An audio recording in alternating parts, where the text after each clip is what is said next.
Okay, let's begin.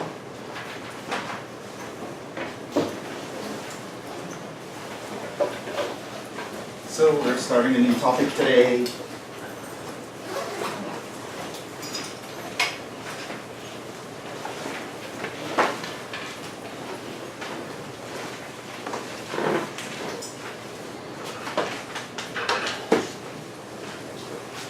Last class before spring break, so we'll make it a good one.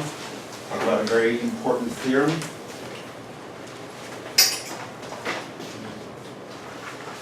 We're going to talk about the mean value theorem.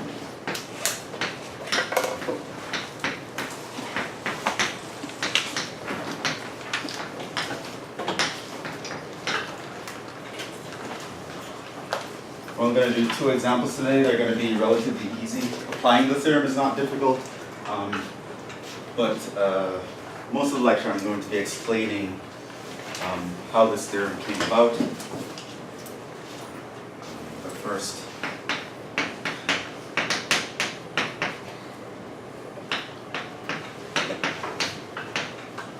as a lemma, we'll discuss a related theorem called Rolle's theorem.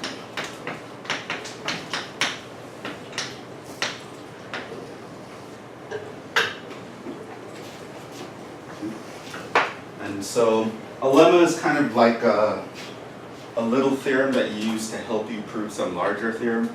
So in this class, the mean value theorem is the main theorem, that's the big theorem. But to prove that, I'm going to use another theorem called Rolle's theorem. It's a theorem in its own right, and it's also very important, but the mean value theorem is a generalization of this theorem. And let me start by telling you what it is, maybe do a little bit of illustration, and then we'll discuss it. So, assume f of x is defined on a closed interval AB, so that the following hold.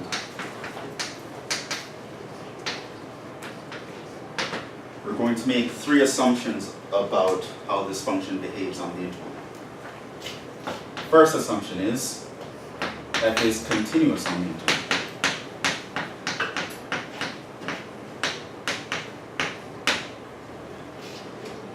The second assumption is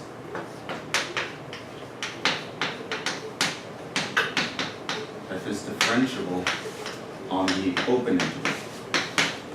So we can compute the derivative of f, and we can do so at all points inside the interval, perhaps not at the endpoints.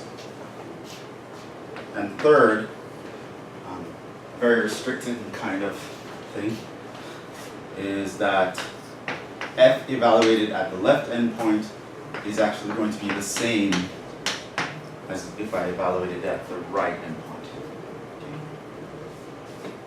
So we're imagining a function is defined on a closed interval with these three properties. Then, under these assumptions, here's a conclusion you can make. There is some value c in the open interval such that the derivative evaluated at c is 0. So a function defined on a closed interval with these three properties, you're guaranteed to be able to find some value in the interval where the derivative will hit 0. Let's kind of look at some illustrations of what that means.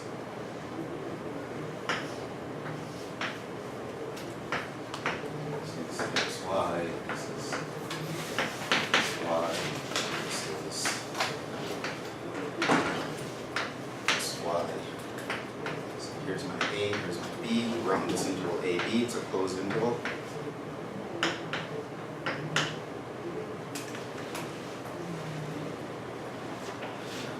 And we have the fact that the y values are always going to be the same at the endpoints.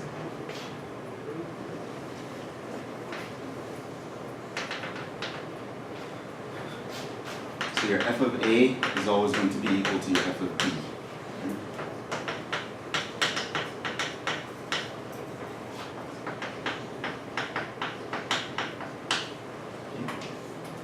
Now your function, there's no other restriction other than these two here. So your function can kind of do almost anything it wants between these two.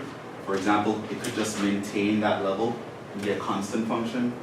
Or it could do something like go up and then come back down. Or can travel up and down several times and end up there. Can do almost whatever as long as it's continuous, so there are no gaps, no holes, no breaks. And it's differentiable, meaning at any point inside here, I can pick a point and I can construct a tangent line there, right? And the derivative will exist at that point, right? So what this theorem says is that under these conditions, we are guaranteed to find at least one point where the slope is 0. You will notice that for the horizontal case, pretty much any such point is going to work. The tangent line is the line itself for a horizontal function. In this case, well, that part is going to have a horizontal tangent line. That will mean that the slope is 0 there. For this function, you can get a horizontal one here. You can also get a horizontal one here, even here, even here, even here. Right? There are several c values that we can choose from. In this case, there was only one, but we're guaranteed that there is some, right? At least one, right? So you can have only one, you can have several, or you can have infinitely many, but there's at least one value where the derivative will be 0 at that value. Right? This is called Rolle's theorem.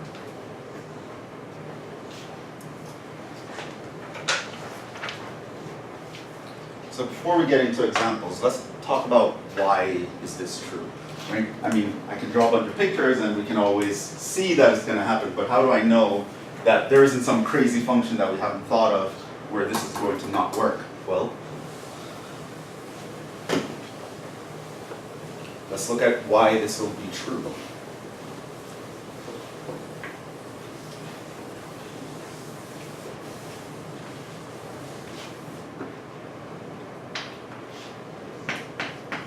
Proof of Rolle's theorem.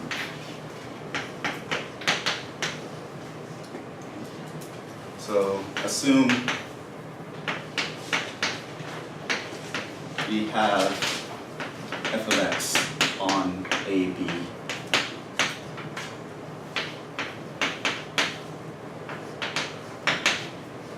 satisfying the three properties.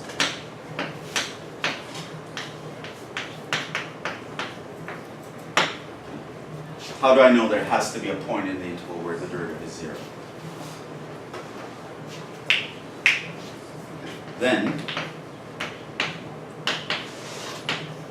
the extreme value theorem, this is the guy we mentioned last time. That's the guy that says if you have a function defined on a closed interval and it's continuous on that interval, then it must attain its maximum and minimum on that interval.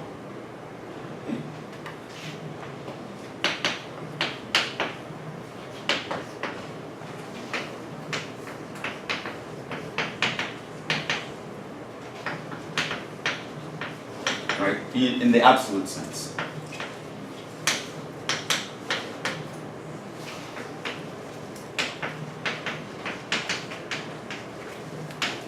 Right, so that was the extreme value theorem. So we know there's a max and min that is attained on this interval. There will be specific y values where you can pick one and that's the biggest one on the interval, or you can pick one and that's always the smallest one on that interval. This will always be true by the extreme value theorem. Now we have two cases. We can split all possible situations into two cases. One, the extrema, both the max and min occur at the endpoints. Or two, at least one extrema is on the inside.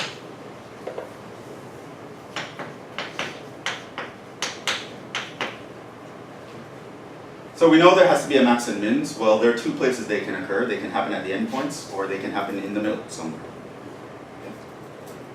And we actually saw that last time when we were looking for absolute max and mins. These can occur at the endpoints, or they can occur in the middle.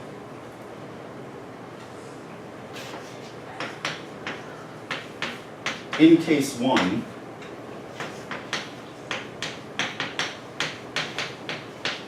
f must be constant. It's actually the only way that you can have all three conditions being fulfilled. Okay? So let's suppose at the endpoints you have both the max and min.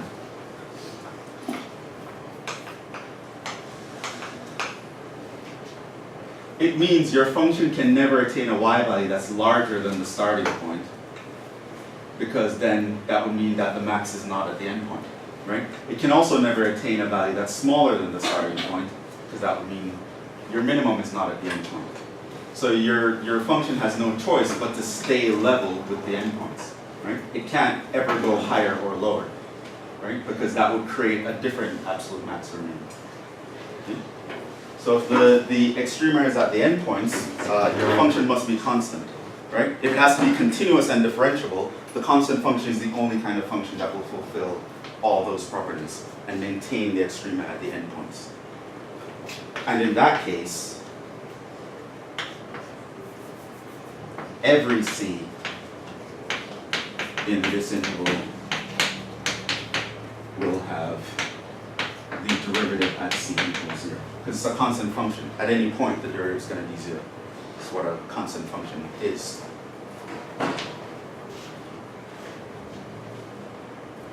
Did you have a question? Yeah.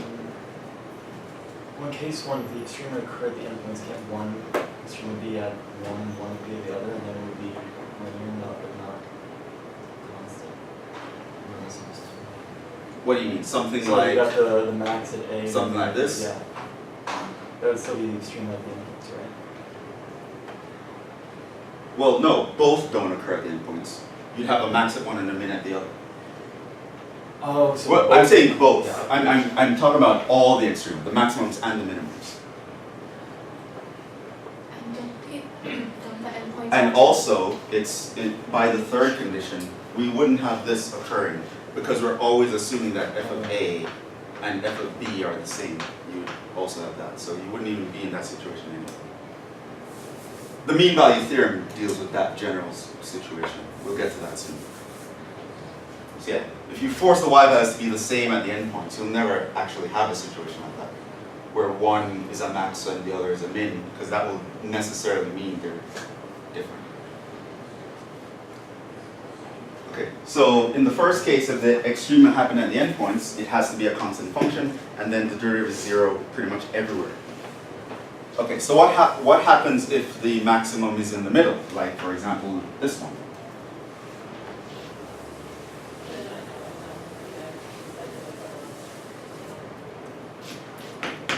In case 2, suppose W log. That's short for without loss of generality. So that's a phrase you might see in proofs from time to time.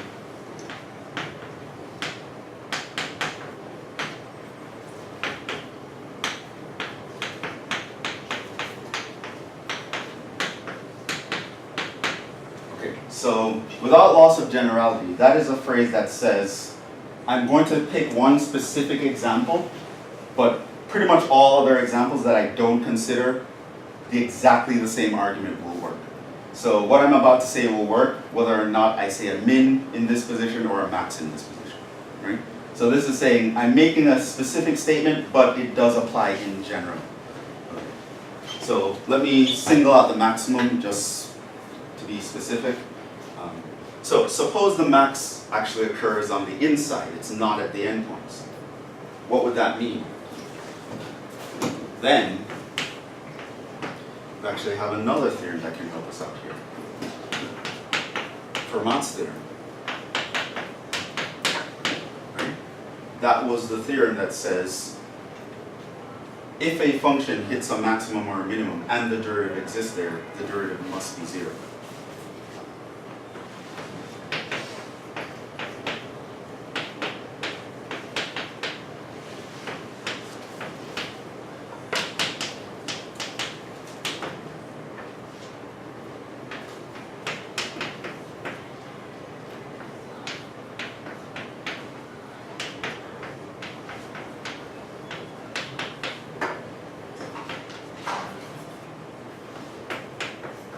So if I pick the x value that gives me the maximum, we must have the derivative equal 0 at that point.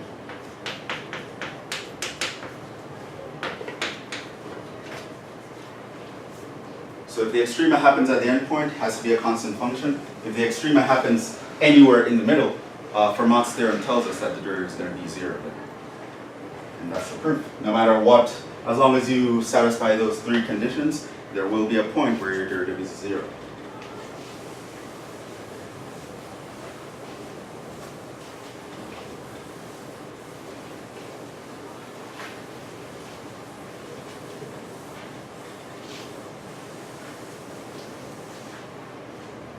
Okay, let's move on. You don't need to know how to prove Rolle's theorem. You will need to know how to state it. You will need to know the statement of Rolle's theorem.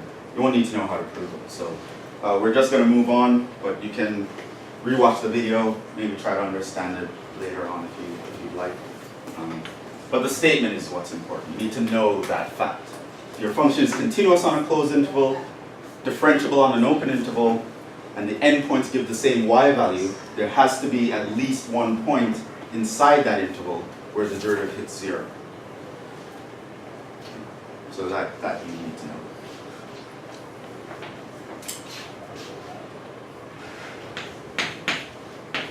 Now let's move on to the titular theorem.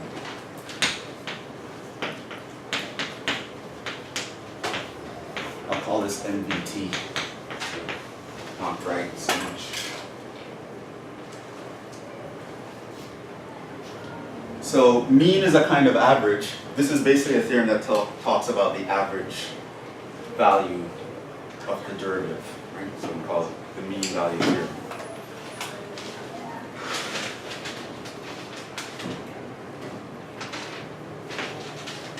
Here's what the MVT says.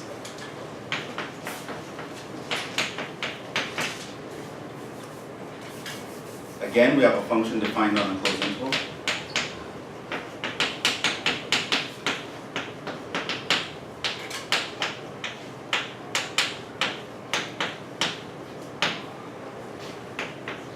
And 1, f is continuous on the closed interval.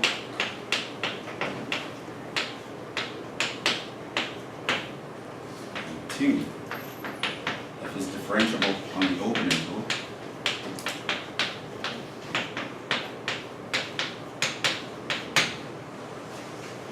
Then, so that's it. There are only two assumptions for the mean value theorem.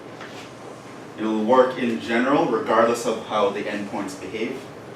So as long as they're continuous and differentiable, continuous on the closed interval, differentiable on the open interval, as long as you have those two conditions fulfilled, then there is a point C in the open interval such that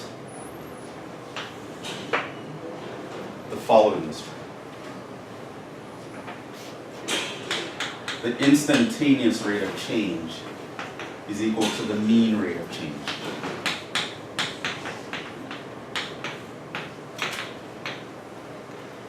So there will be some point on the inside where the slope of the tangent line will be equal to the slope of the secant line, in other words. So let's do some illustrations here.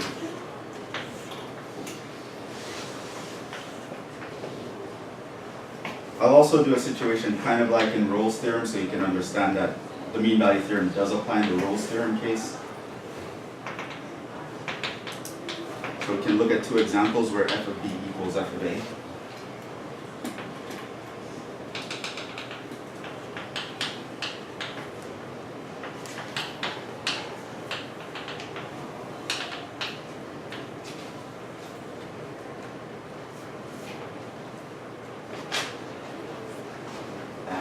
Let's look at another case, the kind of case that John brought up earlier.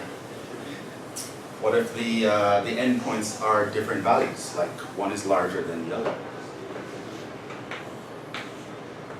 Maybe the function behaves like this.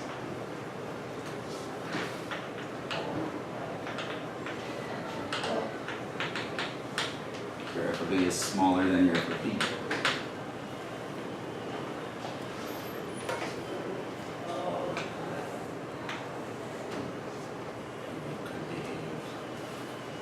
this.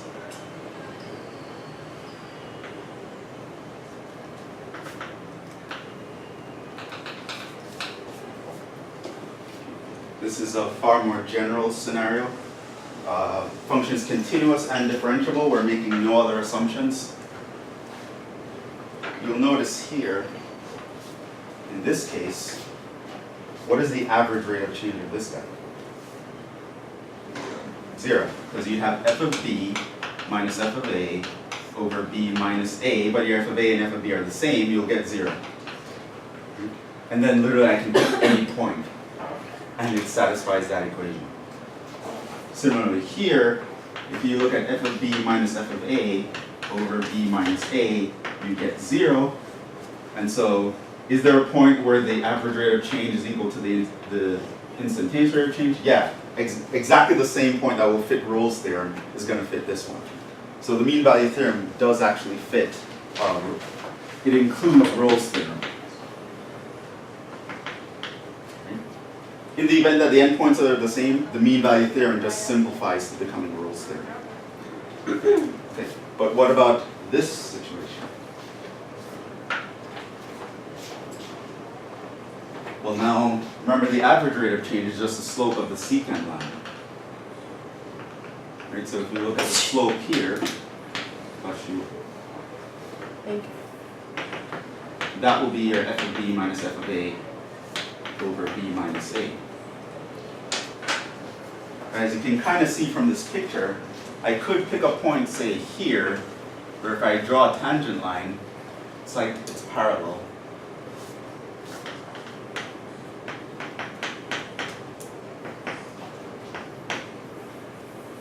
So here, we could get that this is f prime of c. In this situation, if I connect the two endpoints, I talk about the slope of that. That's f of b minus f of a over b minus a. In this case, there are a couple points I could pick, where if I draw a tangent line there, they're parallel. The slopes will actually be the same. So I could pick my C point here or my C point there, but there's at least one C where the slope of the tangent line and the slope of the secant line will be exactly the same value. This is called the mean value theorem. It's a very important theorem. In fact, we're going to use it to prove the fundamental theorem of calculus. So, as a test question, it's not going to be that difficult, but it's important for many other reasons. Like we use it to derive a lot of other things. Why is this true?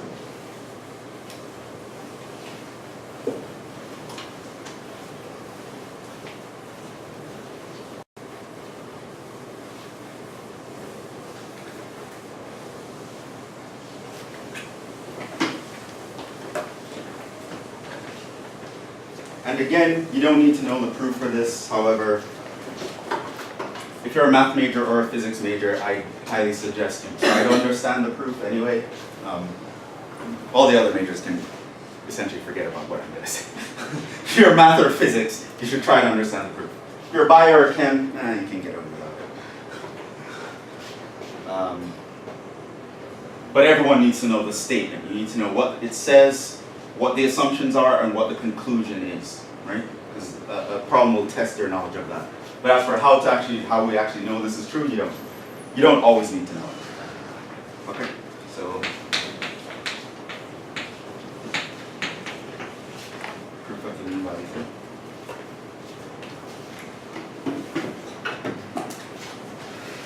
Now, this proof is what someone might refer to as a magic proof. When someone tells you, oh, that's a magic proof. This is that kind of proof. It's not an extreme case of a magic proof, but it's one of the most basic cases you'll see. A magic proof is when someone proves something by like pulling something out of a hat. And it's like, where did that come from? So you'll see those from time to time. And usually they are ushered in by the most scary word in mathematics, which is consider. You'll know you're reading a magic proof when someone uses the word consider on it. Okay, so let's see how it starts. Suppose f is on AB satisfying the two conditions. Consider. There it is. When you read that word in a proof, you know, oh, now they're gonna like pull something out of nowhere. What is he gonna say now? Well, consider this function. They're gonna just hit you with like a random function.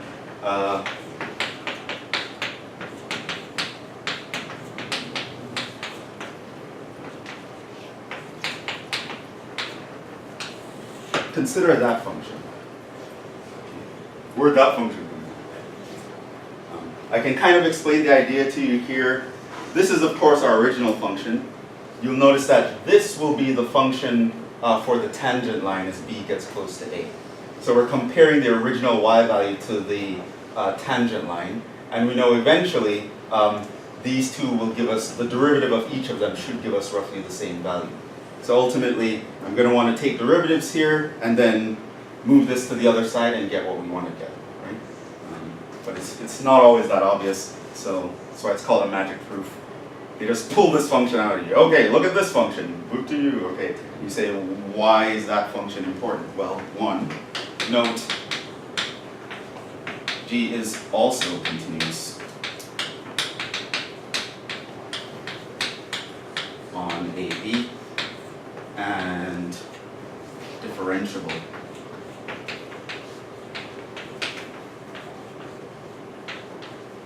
on AB. Why? Because we have theorems that tells us the combination of continuous functions are continuous. As long as our b is not equal to a, this is going to be fine. This is a constant, by the way. Multiply a constant by a continuous function, it's continuous. Add a continuous function to a continuous function, that's continuous. So continuity is maintained. Differentiability is also maintained. We know that f is differentiable, so I can differentiate that. And this is just the equation of a straight line. Definitely differentiable, I can differentiate that. So we have that. But also, we have something more. Look at what g of a would give us.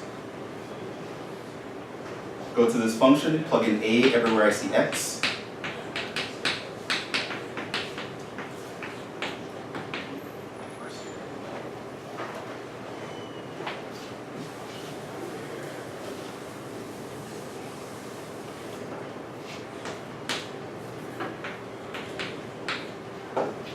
Here I get a minus a. That whole part is going to go to 0. So I get that my g of a is f of a. Also, look at what g of b would give us. So I'm going to go to this formula, plug in b everywhere I see x.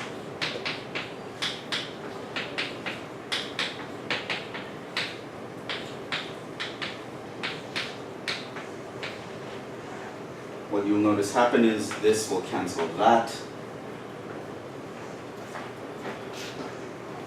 Of course, this will be in parentheses. You'll get the f of b minus f of b, so that dies, and you'll have minus a negative f of a. And so that means that g of b is also equal to f of a. So that means your g of a is equal to g of b. This function that I just constructed is continuous on the closed interval, is differentiable on the open interval, and the endpoints are the same. They give you the same value. That means we can apply Rolle's theorem.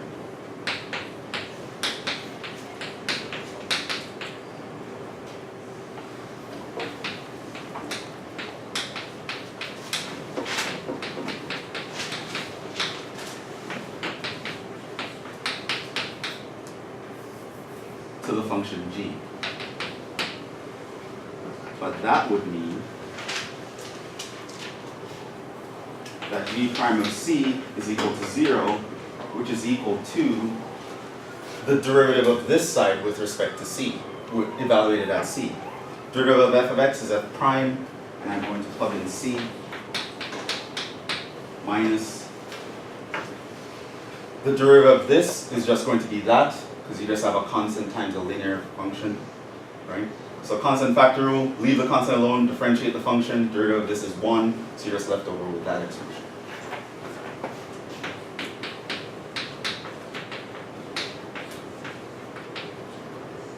And now all you can do, move move this guy to the other side.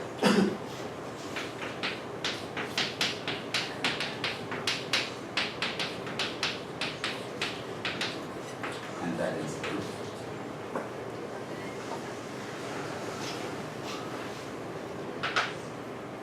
So I can construct a function in terms of f, and then applying Rolle's theorem to that function gives me the desired result. And that's the mean value theorem. Yeah, instantaneous rate of change is equal to the average rate of change at some point.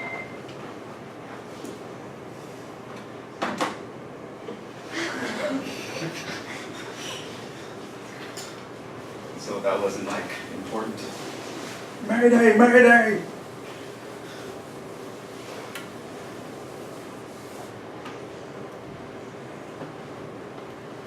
Okay, that's the mean value theorem. So again, don't need to do a proof.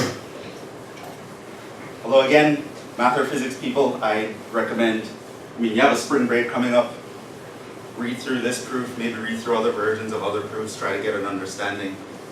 It'll be useful for your future. Everyone else just know what the theorem says and how to apply it, which I'm going to show you now.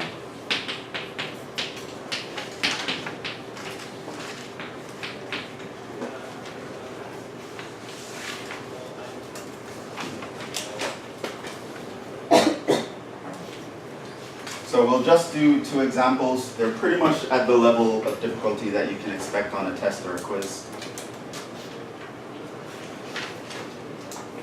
A.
So those are the examples.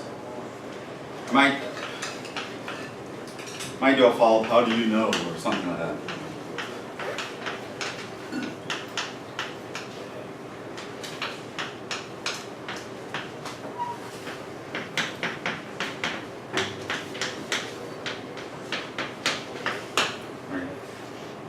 That might be a follow-up to know if you know the statement, or C, I might actually ask you to state the theorem.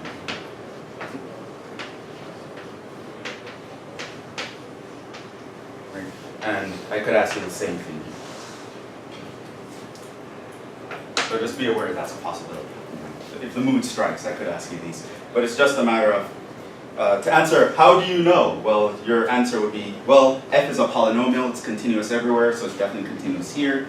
And it's differentiable everywhere, so it's definitely differentiable on the open interval.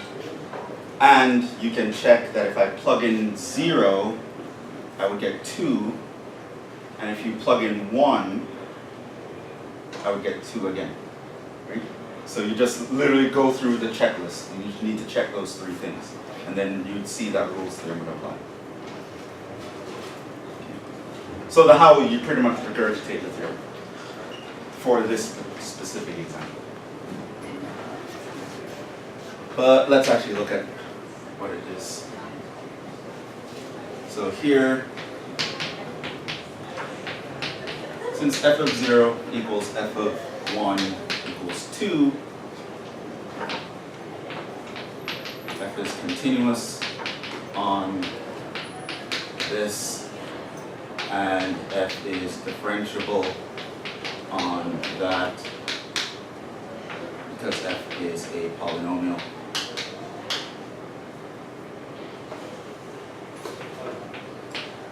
We have C so that f prime of C equals 0. That's the conclusion of Rolle's theorem. This means that 0 should be equal to f prime of C, which would be equal to, just find the derivative of this with respect to C. It's a polynomial, so that would be 3c squared minus 6c plus 2. So again, in a problem like this, it's not going to be something crazy. It's like a polynomial or something easy. This kind of question is not testing your derivative skills. There are other questions to do that. It's just testing, do you know the theorem and do you know how to apply it? At this point, you'll try to solve this. Maybe factors, you might try to 3c and c.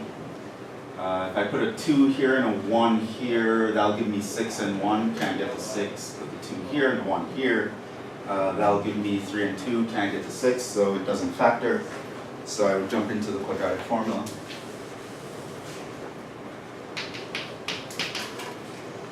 Minus b plus or minus the square root b squared minus 4ac all over 2a.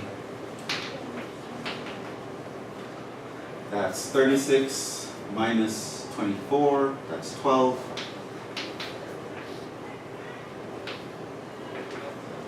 That would be 2 radical 3, so this becomes 1 plus or minus radical 3 over 3.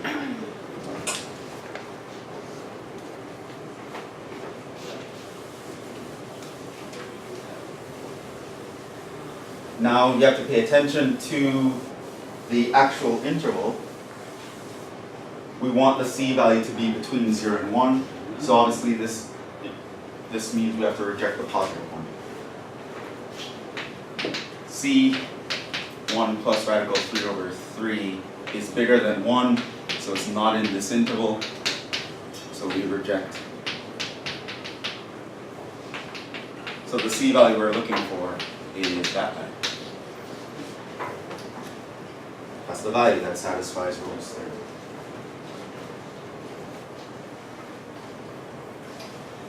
And someone says, how do you know this C works? And blah, blah, blah. You say, well, it's continuous because it's a polynomial, it's differential because it's a polynomial, and the endpoints give us the same value, therefore I know this C exists, and that's the one. I just showed you that this is the guy.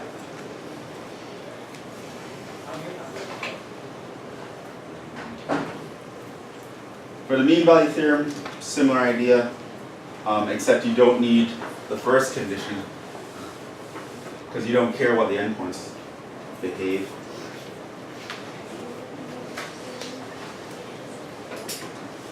You just need the fact that f is continuous on that, it's differentiable on that, and there is a point C such that the derivative is the average rate of change.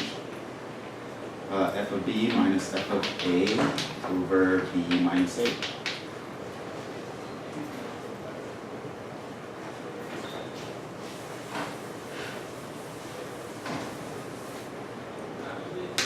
This means f of 1 is what? 1 minus 2 minus 4 plus 8. It's minus 6 plus 8 is 2. Plus 1, that's 3, right? And f of minus 1. It's minus 1 minus 2, that's minus 3. Plus 4, that's plus 1. Plus 8, that's 9. And 1 minus a minus 1 is 2. There must be a c value such that the derivative is that value. 3 minus 9 is minus 6, divided by 2, you get minus 3.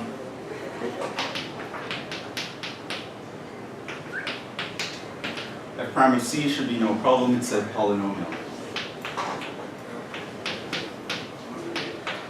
So that's the guy. And we have add in 3 to both sides.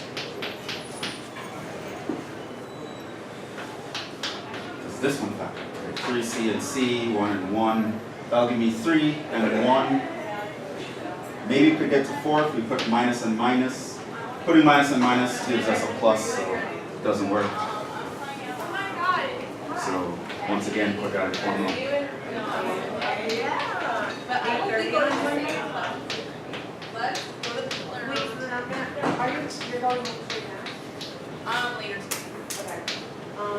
Can I see you later tonight or later Saturday? I'm getting it at like 1 o'clock.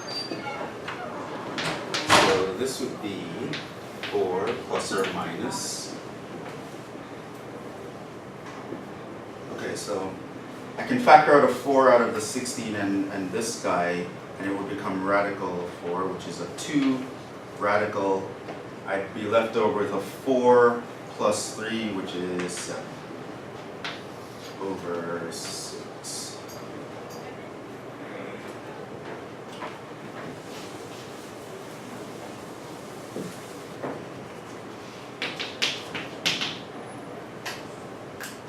So that'll be 2/3 plus or minus radical 7 over 3.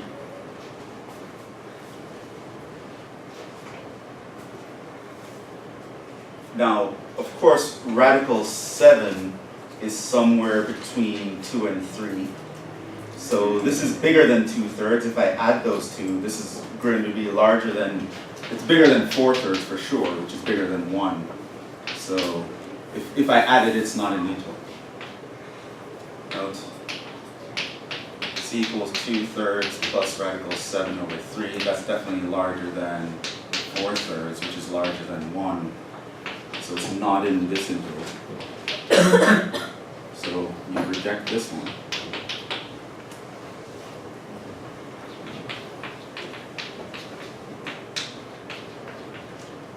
So that's our guy.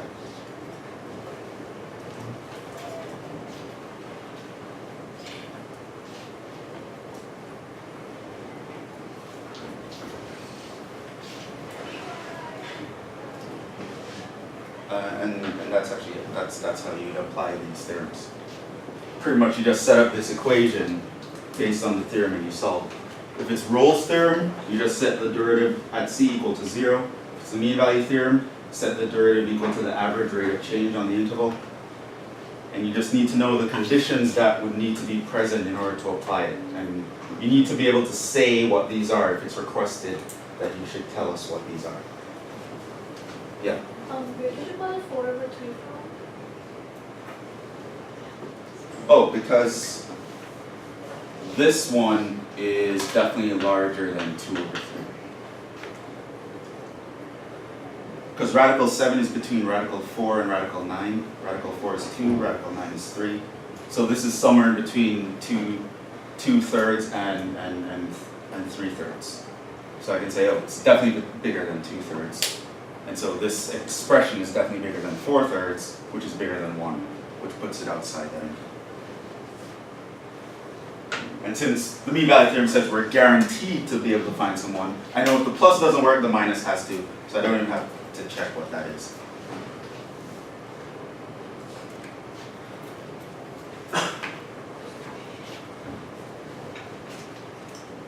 And that's it, unless there are any other questions. Well, enjoy your spring break. I know you guys are going to spend all of it studying math. Yes. The right thing to do. There's nothing. What else are you going to do on spring break? Nothing else. So I'll see you 2 Tuesdays from now. Your responsible Wednesday would get to that? Huh? May not have a quick Wednesday. No, definitely not. Okay. See you guys.